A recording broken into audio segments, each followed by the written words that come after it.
Stephen Shields Radio Show. Evening to you, Sunday night. It's Australia Day today, and I thought in today's episode that I would share my important beliefs about Australia Day and why we need to continue. We need to take Australia Day as a day of history. I get fed up of woke culture, woke PC culture out there, woke corporations last year pulling down Australia Day merchandise, okay? Un-Australian, all right? I get fed up of,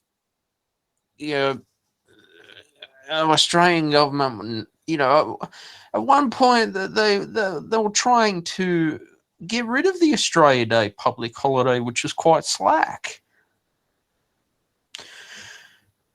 And this is why it's important to keep Australia Day as Australia Day for a reason. Okay. This is when people try to start getting too woke and too left, people just get sick and tired of it, all right? And it has no meaning. And I was watching a clip of Lydia Thorpe on X, all right? She was going on about how Peter Dutton's a racist. Peter Dutton doesn't have Australia's interest at heart. I mean, I can't believe that someone like Lydia Thorpe would want to do that. Going around stirring up trouble half the time. Yes, guys, this is the world of politics in Australia. We need to keep Australia Day as Australia Day, okay? Because that's very important for our land. Because a lot of people got fed up of the welcome to country ceremonies at sporting events. It was costing taxpayers a lot of money, in taxpayers' money. Clearly, Anthony Albanese, in my opinion, has failed as the Prime Minister of Australia.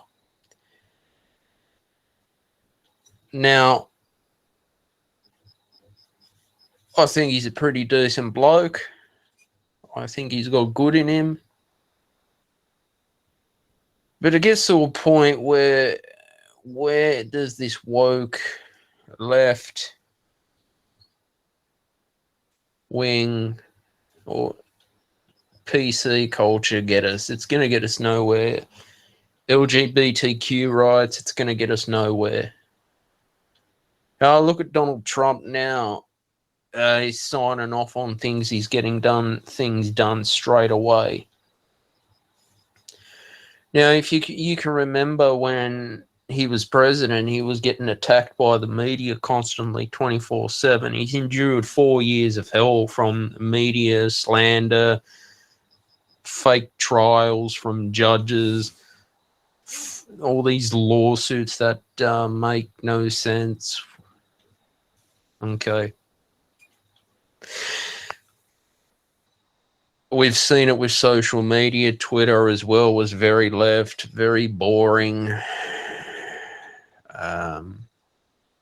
Apparently Elon Musk today on X said he wasn't happy with the algorithm or something like that, showing him content. That's an algorithm. Well, Elon Musk can fix it. Actually, to be honest with you guys, I hate the algorithm. I do not like it. I think it just bombards us 24/7, and it's designed to keep you addicted, get you hooked. So that's what an algorithm does. It data harvesting everything and constantly trying to keep you on the app. So basically, we knew for years that Facebook was monetizing your data. So basically, you don't pay to use Facebook; it's free. But you're basically making these social media companies a lot of money by using their product. Now, this is why I have completely I don't want to use Facebook anymore. I am on Instagram, so I'd rather be on that. I prefer that.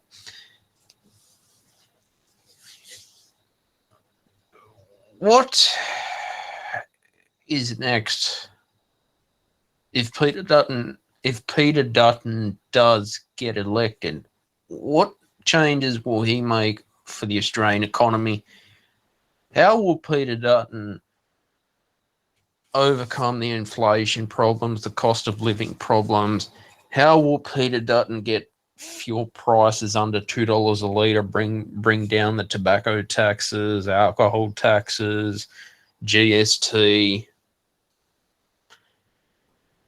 Because of all the mess that's gone on with the Reserve Bank of Australia. Because before Albo got elected, inflation was at 2 to 3%. It was a good time. It was much easier. Pre-pandemic, things were at a much better price than they are now. Unfortunately, everything's just gone up, and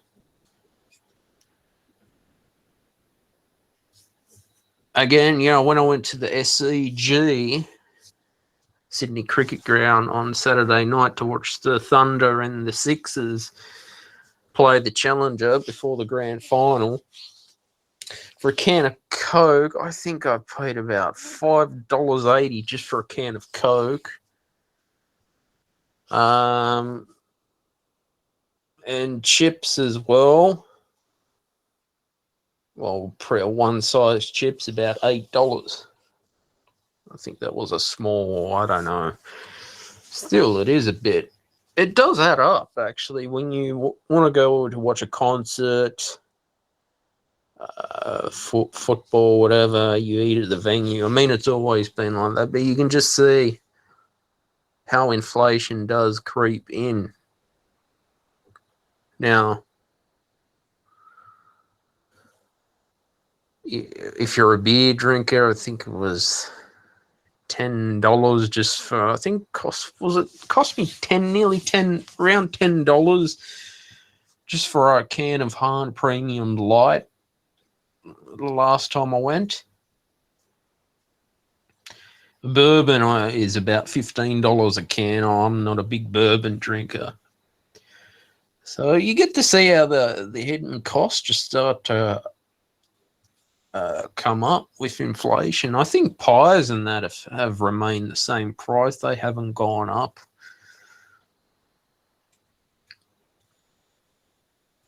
Yeah, that's just how it is for us. Yeah, and we have to live with it, unfortunately.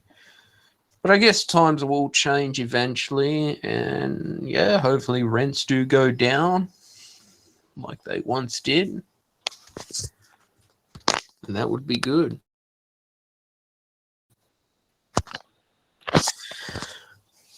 It was a very good game. Actually, I went to the first final for the Thunder game at NG Stadium. That was a good match. They had a good atmosphere. Good. NG Stadium's a nice ground, actually. I like that ground. It's got a good view. It's easy to watch at 2020. Yeah, it was just a good turnout, and I was stressed out. I was thinking, oh my God, is the weather gonna? I hope it does not rain, and also too, how's the trains gonna be? I was really stressed, and I was hoping no delays.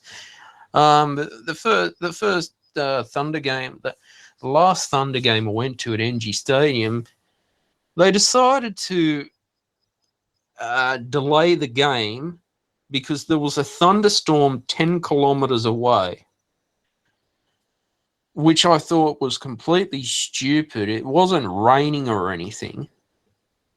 So I don't understand why, if there was a thunderstorm on the radar 10 kilometers away, they decided to delay the game for I think it was 15, 20 minutes. And that game, I think it finished at 11 o'clock at night, nearly 11, 10:30, 11 o'clock. So they delayed the game for 19 overs each innings, okay, which was just stupid in general because there was no rain on the field. And you want to do that, and it was supposed to be a 2020 match. I think the Big Bash used to be used to have 52 games a season. Remember when I was younger, the cricket season would finish at the end of February. The Australia team used to play the one-dayers and a couple of 2020s. And I don't know why they don't do that anymore. Because that's how it was. It would start, they would start playing at late November, go through, play a few one-dayers, test series, test matches. The 2020s are good because it gets more people out of the house. And that's understandable. Not everyone wants to sit and watch a one-day or a test match, and not everyone is into cricket, even 2020 or even 10-10 cricket, actually. That's available. That's okay. I find it's good. It's just great to get out and watch something good for a change. But then obviously you got packed public transport too. So, yeah. And by the time I always find it's commuting home takes longer because you're trying to get out of the ground and everyone's rushing to get the light rail up at Moore Park back to Central Station. And obviously you got queues and lines of people trying to get in. That's normal. That's understandable. But no, that's the experience of going out to sporting events.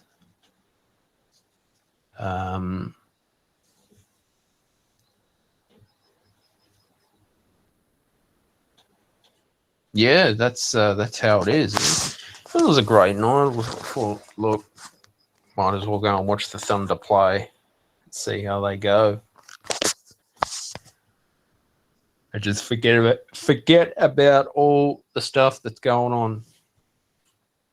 Here's the question for all my listeners: should the KFC Big Bash go back to the 52-game season like they once did, or I think it's 40 games they play now?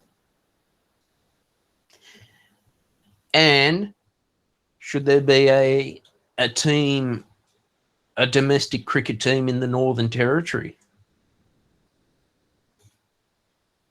Okay. It's like rugby league's expanding slowly. I think there's going to be a team. Is there going to be a new international team in the future?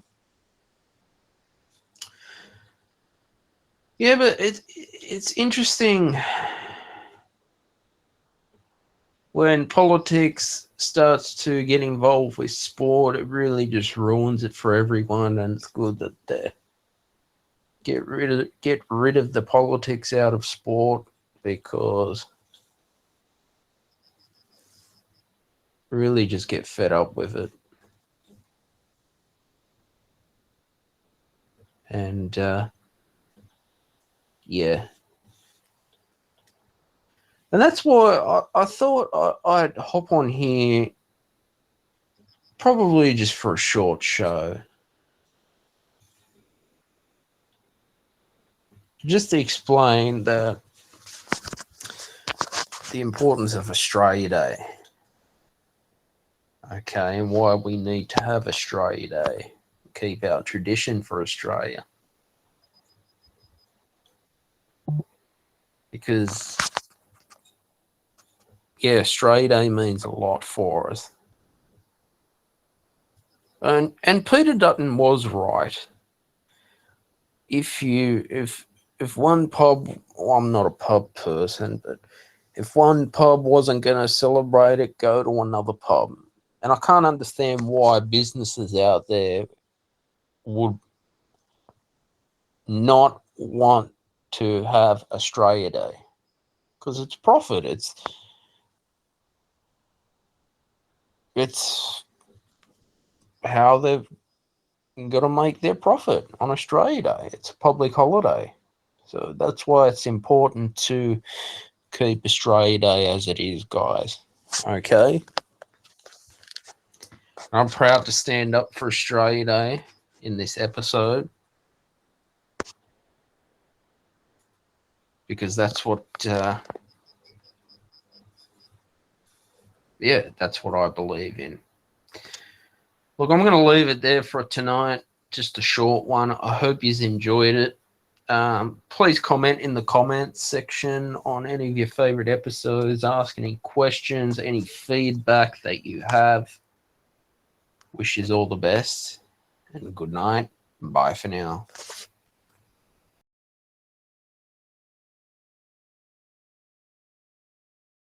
All right, thanks for listening to the podcast today. I'm going to play you a track called Judas. You can purchase Judas on Bandcamp. You can stream it on Spotify, Tidal Music, Apple Music, wherever you want to stream your music. And you can also purchase the track as royalty-free on Pond5 and Motion Elements.